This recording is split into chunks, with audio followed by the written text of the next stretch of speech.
ఇంకా ఒక చిన్న విషయం గుర్తొచ్చిందండి, మీతో చెబుదాం అనిపిస్తుంది. చెప్తానండి, ఎందుకంటే మనసులో ఉంటే ఎవరైనా చెప్తే కానీ సంతోషంగా ఉంటుంది. ఏమీ లేదండి, పద్మశ్రీ విశ్వవిఖ్యాత నట సార్వభౌమ డాక్టర్ నందమూరి తారక రామారావు గారు ఒక సినిమా తీస్తున్నారండి, అక్బర్ సలీం అనార్కలి. అక్బర్ సలీం అనార్కలి. ఆ సినిమాలో అనార్కలి పాత్ర కోసం ఒక హీరోయిన్ కావాలి అని ప్రకటన చేశారటండి పేపర్లో.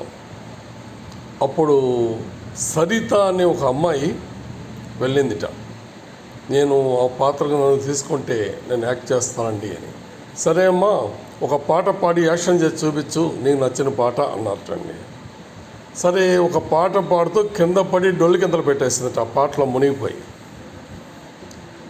అప్పుడు మన అన్నగారు ఎన్టీ రామారావు గారు చెప్పారటమ్మా, అమ్మా నీవు ఈ పాత్రకి అంత బాగా ఉండదు, నేను నీకు ఒక లెటర్ రాసిస్తాను. తమిళనాడు కె బాలచంద్ర డైరెక్టర్ గారు ఒక మంచి సినిమా తీస్తున్నారు, మరో చరిత్ర. ఆ సినిమాకి నువ్వు ఏకదమ్ ఫిట్ అయిపోతావు. ఈ లెటర్ తీసుకెళ్ళు, ఆయనకి నిన్ను ఆ సినిమాలో ఏర్పాటు చేస్తాడు హీరోయిన్గా, సరేనా అని చెప్పి ఒక లెటర్ రాసి ఇచ్చారట అండి. ఆ లెటర్ తీసుకెళ్ళి ఆయన చేతికి పెట్టింది. ఎన్టీ రామారావు గారు అంత పెద్ద వ్యక్తి లెటర్ పంపిస్తే ఆయన ఊరుకుంటాడు, ఠక్మని ఆమెను సినిమాలో పెట్టేశాడు.